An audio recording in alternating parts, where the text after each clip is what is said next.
परमेश्वर शिव बोले, उत्तम व्रत का पालन करने वाले हरे विष्णु, अब तुम मेरी दूसरी आज्ञा सुनो। उसका पालन करने से तुम सदा समस्त लोकों में मानवीय और पूजनीय बने रहोगे।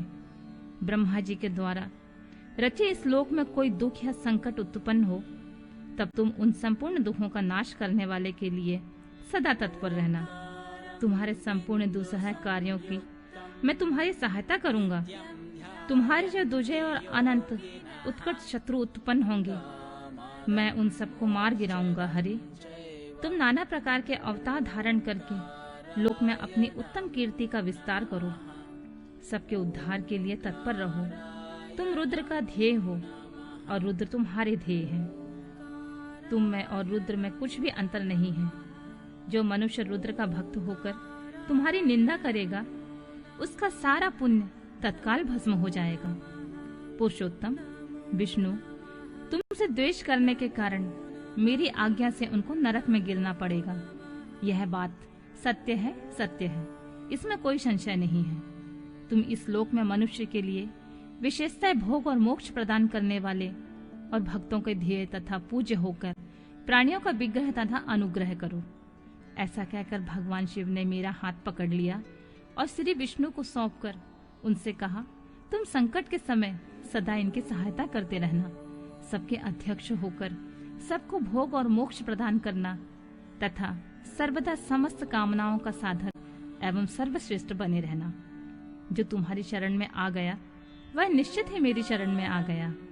जो मुझ में और तुम में अंतर समझता है वह अवश्य नरक में ही गिरता है।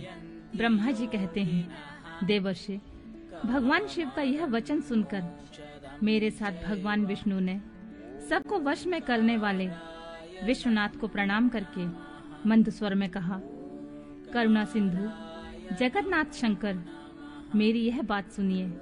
मैं आपकी आज्ञा के अधीन रहकर यह सब कुछ करूंगा। स्वामिन, जो मेरा भक्त होकर आपकी निंदा करे, आप उसे निश्चित ही नरकवास प्रदान करें। नाथ, जो आपका भक्त है वह मुझे अत्यंत प्रिय है। जो ऐसा जानता है उसके लिए मोक्ष दुर्लभ नहीं है। श्री हरि का यह कथन सुनकर दुखारी हर ने उनकी बात का अनुमोदन किया और नाना प्रकार के धर्मों का उपदेश देकर हम दोनों के हित की इच्छा से हमें अनेक प्रकार के वर दिए।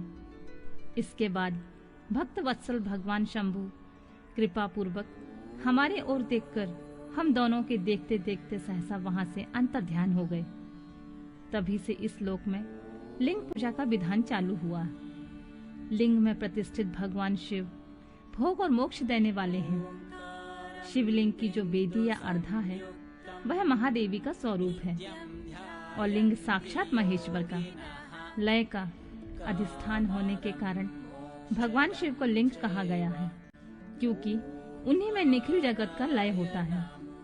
महामुनि, जो शिवलिंग के समीप कोई कार्य करता है उसके पुण्य फल का वर्णन करने की शक्ति मुझ में नहीं है।